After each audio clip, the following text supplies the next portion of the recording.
Close your eyes, relax, and enjoy the story The Shattered Axle. The well house beneath the Oakhaven Cathedral was a vision of industrial madness. The High Chancellor's engineers had built 3 massive iron boilers around the ancient bronze cylinder.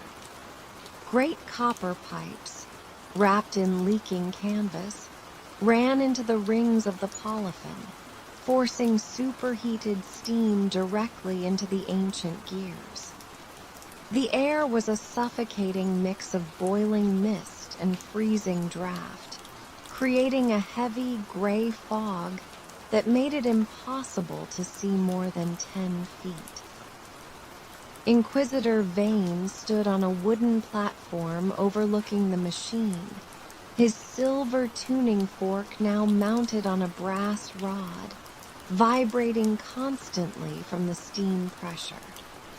His face was flushed red from the heat of the boilers, his eyes wide with a fanatic's joy.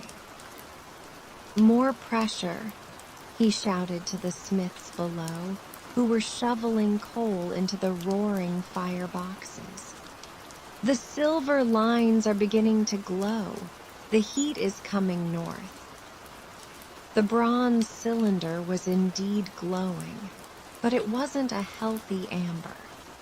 It was an angry, dull red, the metal groaning under the immense, unnatural force being applied to it.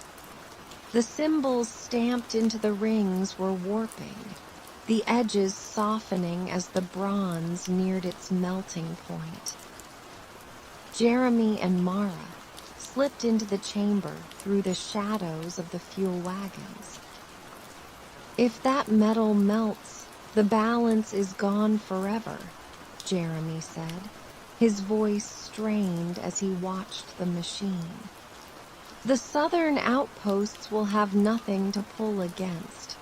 The shards will expand until they meet the ice here." "I'll take the platform," Mara said, her knife catching the red glare of the furnace fires. "You stop the steam." She moved with the silence of a desert predator, disappearing into the fog before Jeremy could answer. Jeremy ran toward the main steam valve, a massive iron wheel located at the base of the central boiler. As he reached it, 2 engineers noticed him, shouting alarms and reaching for their iron coal shovels. Jeremy didn't fight them with weapons.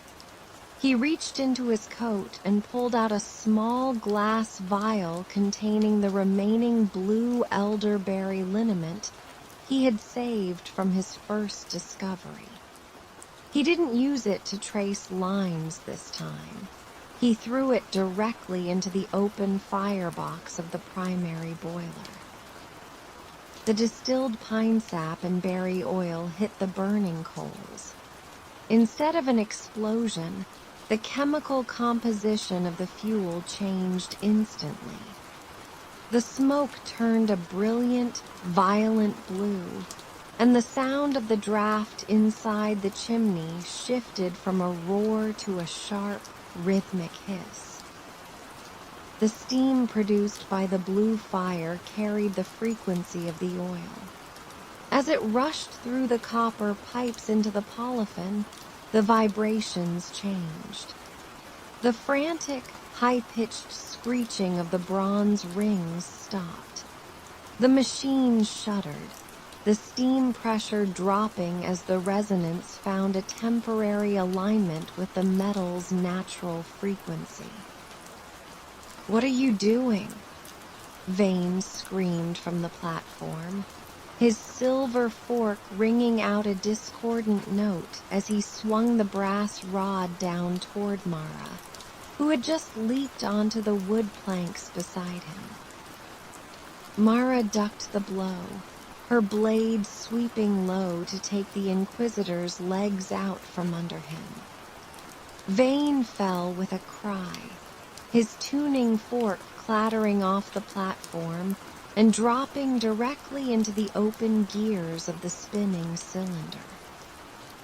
The iron fork jammed between the fourth and fifth rings. The machine stopped instantly, but the steam pressure from the boilers had no release. The iron pipes began to bulge, the canvas wrappings tearing open with hisses of scalding air. "Jeremy!" Mara shouted, throwing herself off the platform as the wooden structure began to collapse under the strain of the vibrating boilers. Jeremy grabbed the iron valve wheel. It was burning hot, the metal searing his palms through his leather gloves, but he threw his entire weight against it, turning it clockwise to shut off the main flow. The wheel wouldn't budge. The pressure had locked the threads. "Mara," he called out. She was there beside him in an instant, her shoulder pressed against his, her hands overlapping his own on the iron spokes.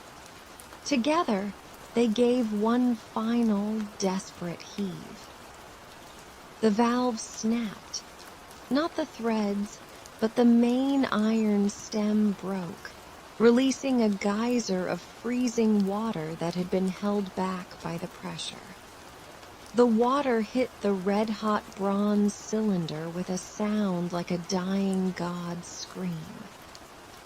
A massive cloud of white steam exploded through the room, blinding everyone, knocking Jeremy and Mara off their feet and into the wet charcoal dust of the floor.